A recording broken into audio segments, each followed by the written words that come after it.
to answer any pending questions whilst the talks are ongoing as well. We have some technical difficulties with our second speaker, so we're going to be going on to Jamie. Thanks, Manal. It's brilliant to get like that view inside of the hospital and really see what it's like for the staff working in the environment. Fantastic talk. Here's hoping I'll follow suit. What's an apprentice, some plastic, a few printers, got to do with a global pandemic. This is just going to be a short story from myself about the last 2 years leading up to and then into and carrying on from the pandemic. So I'm Jamie. I've been an apprentice at the MPL for the last 2 years. I'm really excited to show you some of the fantastic work that I've been involved in. And these kind of projects, I've been really fortunate in the fact that they've been viewed by high-profile cases by Servins Cable, as we've got on the right-hand side there. So the MPL, or the National Physical Laboratory, is the home of weights and measures for the UK. So anything measurement-based, that all comes back to the MPL. We've got 2 of our buildings on the bottom there. And then when you're looking at our kind of customer base, we're heavily involved in aviation. You can imagine that you're going to want a plane to stay in the sky, so all your measurements need to be tip-top there. And then also for the pharmaceuticals industry, when you're administering a drug, be that a pill or a radionuclide, you're going to make sure that you're going to get the right amount there. A, so that you've got enough to kill whatever illness is there, but B, that you're not going to give too much and provide an overdose. And also on the 3D introduction side of things, what is 3D printing? I'm going to be referring to 2 kind of methods throughout the talk. On the left-hand side, we've got our FDM, our fused deposition model. This is kind of our traditional 3D printing. So you have a hard plastic, you heat it up, it becomes soft, you extrude it out, it hardens as it cools down, and you move on to the next layer, and you build up in kind of a vertical fashion. Stereolithography is kind of the same but upside down. So you've got a liquid in the bottom, and this liquid turns into a solid when it gets exposed to UV light. So you'll have a laser bouncing around, curing small amounts of the model, and then you can pull up out of the tank. And then when we're comparing, 3D printing to some of the more traditional methods, we've got this amazing capacity for complex models like bearings produced in a really short time period. And we've also got this kind of really nice aspect of materials. And in the original talk, Pushing the Boundaries of 3D Printing, we were looking at, how we can take this from like a 3 or a 4 out to maybe a 5 in what our range of materials and how we can effectively use them. So leading up to the pandemic, what kind of things have I been doing? As I say, complex structures, short lead times. One particular career highlight of mine was, saving £4,000 in 45 minutes. That was a really nice day. Really great feeling that. And then when we're talking about some of the material side of things, we've got this mouse phantom and this pelvis phantom. So in this case, what we're doing is we're taking our material, filling it with a calcium titanate mix, and to make it so that it's going to mimic bone. So if we take the pelvis as the example, when you're doing the nuclear medicine, you provide the tracer sticks to the cancer, it provides a gamma ray out, and you measure the gamma ray to find the cancer. Pretty simple. Until the gamma ray hits a bone. And the same way that light can diffract, or glass can diffract light, bone can actually input like a scattering effect on the gamma ray. So in this case, what we're doing is we've made a fake bone, we've 3D printed it out, we've got the prototype probe, we've measured it before, we've measured it after, we can write a correction factor. So this means that the doctor isn't going to get any kind of blurry images, he's going to know exactly where the cancer is. So before, let's say he has to stay on the safe side, he's going to take out anything he thinks might have a cancer in. Now he knows exactly what does and doesn't have. So when he goes in with the knife, he knows which lymph nodes to keep, which ones to take out. And then that means you're going to have a better quality of life for the patient post-surgery. I'm really proud of this project. We've managed to get on an award, winning the Engineer to Collaborate award with it. And then another one which was quite fun is 3D printing radioactive materials. So you don't want to, so fusible FDM printing, it starts off quite hot, you can emit a gas. So you don't want to 3D print a radioactive material in that sense. But what you can do is put in a metal which is stable, so something that's found occurring naturally, put it next to it, 3D print it, put it next to an accelerator, at which point it's going to absorb some of the neutrons coming off of it, which will then destabilize the metal, and then we have this little plastic robot actually emitting a radioactive signature or a gamma ray. And then we can take it up a step and start 3D printing some quite complicated or geometries. So we've got a piece of DNA here, and that is what you're seeing there, the actual scan of the radiation coming out of it. As you can see, we've got quite a nice dispersion and quite a nice looking picture actually. So in a realistic sense, let's say you're working on a nuclear reactor, you want to know how much secondary radiation is being emitted by the nuts and bolts around you. Quite difficult shapes to calculate. You can also 3D print things like defects mixed in with them, and you can do the testing in an open environment. So in that respect, it kind of opens up a new world of types of radioactive geometries that you can print with and measure. So then COVID-19 hit. Having a lot of fun until I wasn't. So we've got pandemics hit and PPE crisis begins. We've got two really problems really. One, hospitals don't have the PPE. Two, the PPE that's being given to the hospitals isn't quality assured, it isn't of a high enough quality, and they're having to say no.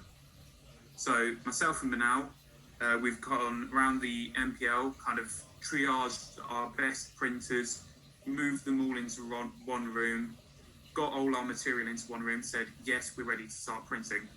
At which point we've got a collaboration has been organised between MPL, Huddersfield, Teddington, Sky Aurora and Makerspace to take this design they have, to use the MPL standards experience to help them achieve this CE certification, so that when the mask is going into hospitals, A, that we know that the staff are safe, but B, so that we know that the masks are going to be accepted and they're not going to have to throw any away, there's not going to be any plastic waste.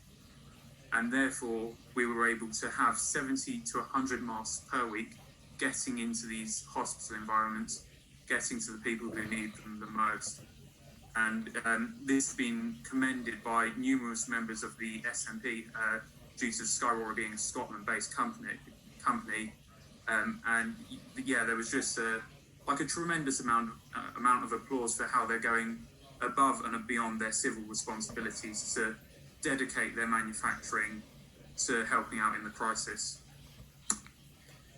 So whilst I was on the face masks, I had a couple of friends who've gone and got themselves the President's Special Award for Pandemic Service.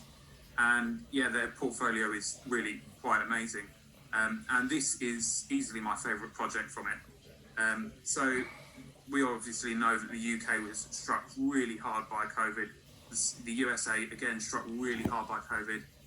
And in many ways, we're fortunate because we've got money, we've got the financial stability to invest, we've got this ability to create our Nightingale hospitals. The same story doesn't go for like your South American countries, your Brazil, who has got really badly hit, and again for your African countries.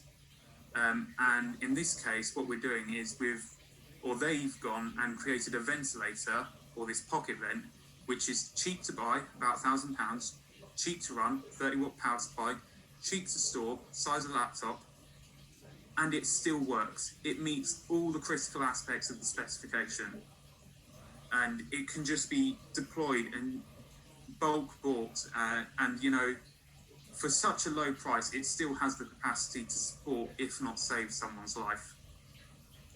And yeah, the second spike, that's a bit of a hot topic at the moment. We've got Jon Snow warning us that winter is coming. in many ways stating the obvious, but flu, influenza, the common cold, they're all coronaviruses. They all get, more potent as the winter comes. And it's kind of fair to say that COVID would follow suit. So for me, we have to do something. We know that the PPE is fine. We know that the vaccine has been pushed back. We're most likely looking at springtime, and we need to do something to tide us over. And this is where I'm a strong believer in antiviral surfaces and the use that they can have, not just pre-vaccine, but also post-vaccine. So as a quick introduction, an antiviral surface is something that cleans itself. So if we look at the two diagrams here, these are kind of concept drawings. So the top one, we have a surface. As more bugs grow, they reproduce faster, which is where we get this nice exponential curve going up. And then you clean it, and you have this sudden drop down. And you repeat the cycle again and again and again. And we can see that in this case, 6 hours is not a sufficient time cleaning period. You'd have to look about cleaning every 4 or 5 hours if you wanted to make sure that you don't exceed this threshold. So the dotted line is, the point of viral loading. So I should probably mention, we kind of view viruses kind of like a toxin where you can have a tiny amount of them and be fine. But once you exceed this dotted line, then you're actually more likely to contract it, more likely to show symptoms. You've gone past that point of viral loading. So time-related cleaning, we can see that if we're not doing it quickly, we're going to exceed viral loading. If we are doing it quickly, then we're having to pay more in, washing materials, more in staff time paying people to wash it. And we also run this risk of, well, what if someone hasn't washed it? What if they haven't washed all of it? What if there's a point that we haven't even thought about to wash?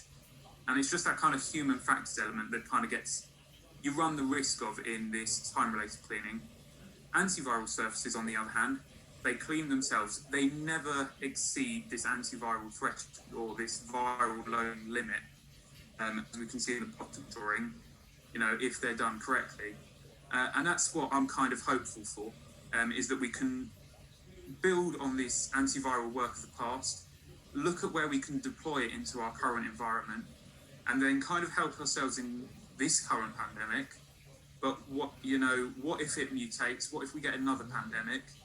A vaccine doesn't kind of cater to these things. It's a very lock and key kind of solution. Whereas an antiviral surface can kind of do that one size fits all. And if we were to have something else take up and kind of build up like a pandemic or say an epidemic, we can take comfort in knowing that these things are in our background, that they would be actively reducing that R number. And whilst they probably wouldn't stop it, they would flatten the curve, they would buy us some more time to do the research, they would, remove the stress off, like, say, the NHS or the hospitals in the area.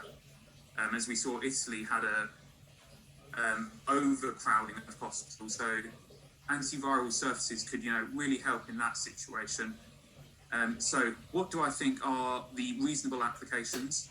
As I say about public spaces on the bottom right-hand corner, yes, they're going to reduce it, but then you'll also look at, say, a bar. You could have an antiviral coating on the outside of your cups, so you could, whilst, cleaning standards can be questioned in some of the lower end pubs, you can take comfort in knowing that your drink is self-cleaning, or the outside of it is at least. In bathrooms, like soap holders, the tops of taps, or even on a door, the handles, all those things that everyone touches on a daily basis, those could all be kind of self-cleaning. And as I say, if something else were to take up, then they're already there, slowing down that rate of infection.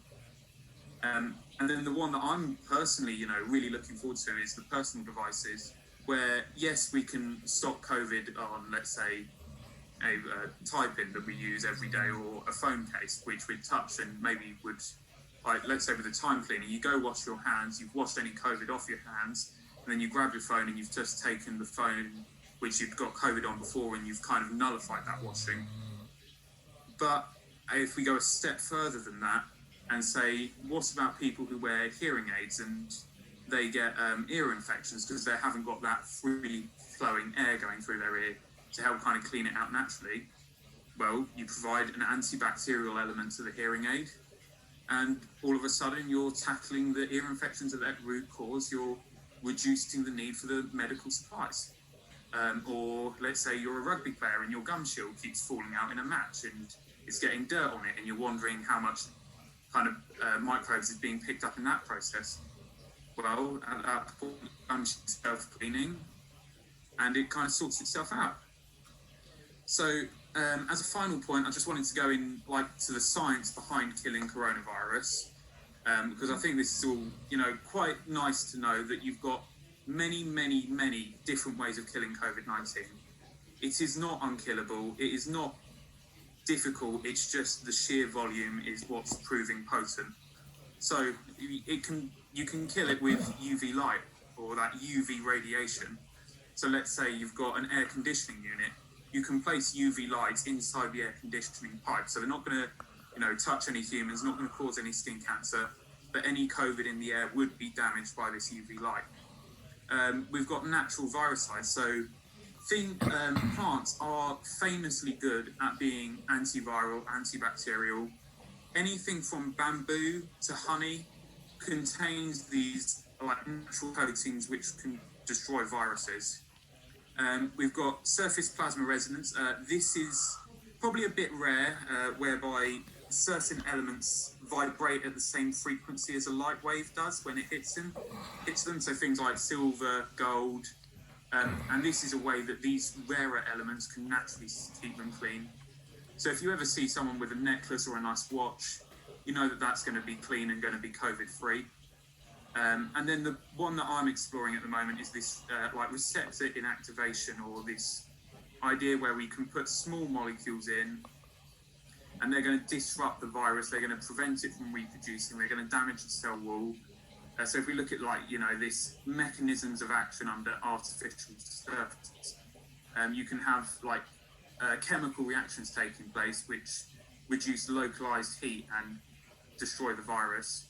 You could have, again, silver or gold. They produce, these very special ions that go in and break down the virus's DNA. There is a fantastic paper if you fancy giving it a read. The link is there. I'm more than happy to send it around. And my kind of takeaway from this slide is there are so many different ways that we can kill it, that even if we find that one is a bit expensive, we could probably find one that's cheaper. And just to kind of take comfort in knowing that it's easy to find a way to kill it. It's just finding a way that's practical to do in bulk. So thank you very much for listening. My email's there if there's anything that's caught your fancy. And with that said, I think we might be moving on to the questions. Thank you very much, Jamie and Amanda, for your talks. We are now going to